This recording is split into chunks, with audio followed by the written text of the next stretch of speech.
I wanted to circle back to the talking about it. It doesn't have to be like a serious like conversation of like, listen, I'm feeling insecure about this. And I Mhm. don't think people actually have conversations like that in real life. I think the people who do it best, if we're honest, are guys who are really funny. They will self-deprecate. They will let you know you get all of these X amount of inches that I got because I don't have any more. Like it's a they turn it into a vibe where it's not a mood killer. We know anything. Funny guys, no matter how unattractive they are physically, still get women, right? Like Mhm. there's a way to have these conversations that aren't mood killers, right? But I did want to address too, mistaken. You said that you'd probably rather talk, or you suggested that you should rather talk about what that woman likes.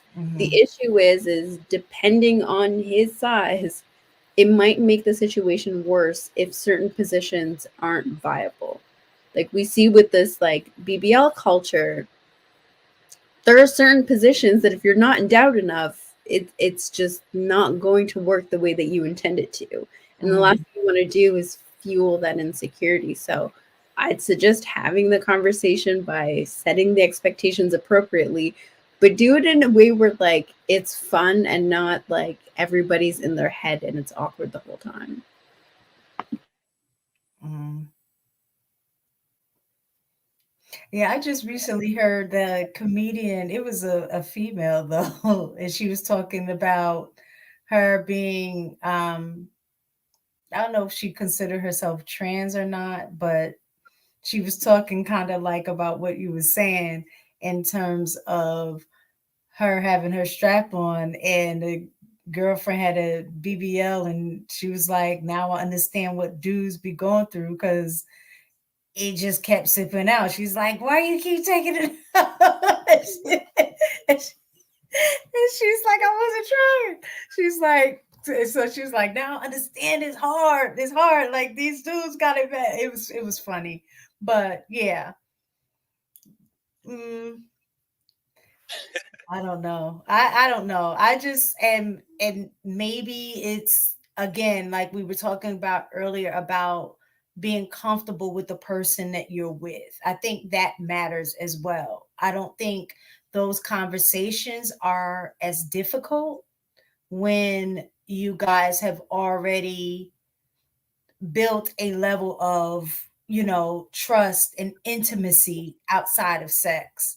So by the time you get to the sex, I think those conversations should be much more, I guess, natural or easier to have as opposed to with somebody that you haven't built, you know what I'm saying, some kind of level of intimacy with or trust to begin with. And I think if it's just a somebody that you just smashing, I don't even think those conversations would even happen anyway. There's no need because you're not really, I would assume, and I might be wrong, as a dude, you really don't necessarily care whether she's enjoying it or not if you're just looking for her to be a F buddy. Let me You want to make so real fast, go if ahead. you are a little peewee man, just know that I'm a little peewee advocate. I support I say this all the time, but I keep getting these endowed men in my life. And I just like, you know what? A small one's not that bad, but It's crazy, No, I crazy. ain't gonna lie. She's always like, she's not just saying that to say it. I'm She's not I'm not real. just saying it, but God keeps bringing me these men who be killing your cervix and stuff. I'm like, listen, I'm not asking for all that. I gotta work in the morning, you know? Oh,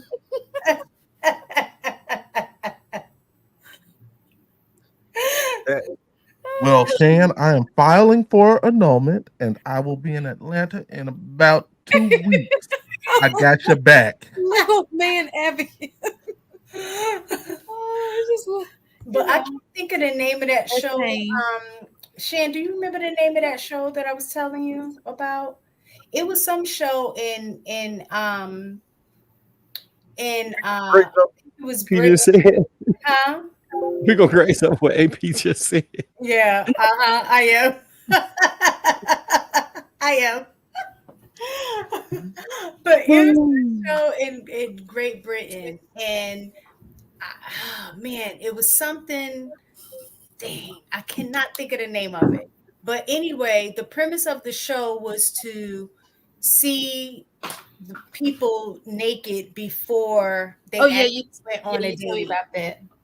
And so it would be one person, like it could be a girl or guy, and they're looking at whoever they're attracted to in terms of if she's a girl and she's heterosexual, it would be like 6 different guys, and they would just show them piece by piece. And she would begin to judge and eliminate guys, based on the physical appearance. So they would look at penis shape, penis size, all of that, and she would go down the line like, no, I don't like the way that one look, or whatever. And then would end up get down to the last 2 and choose which one she would go on the date with. And but in the series, they also gave like some specific like stats about, size or women or whatever. And it was saying, kind of speaking to what Inan says, is that more men are hung up on size than the women. Like most women in general will tell you that having That stuff big hurts. appendage is not necessarily something that they enjoy, because of course you have outliers that would, but most women prefer girth over length. And they actually went into why. And it was talking about how the vagina is made and where the nerve endings are and the shape of the vagina, why girth is more important than the length. Because of where the nerve endings are within the vagina, the girth helps, when the vagina swells and gets excited, that the girth helps, I guess, bump up against it, cause friction to help stimulate a woman. So where guys are so caught up on, man, I only have 5 inches, you know what I'm saying? Where that's the average size, and they want to have 10, that's extra, 5 inches. To do what with? Like, A where is woman that won't going? necessarily need in order to have enjoyment.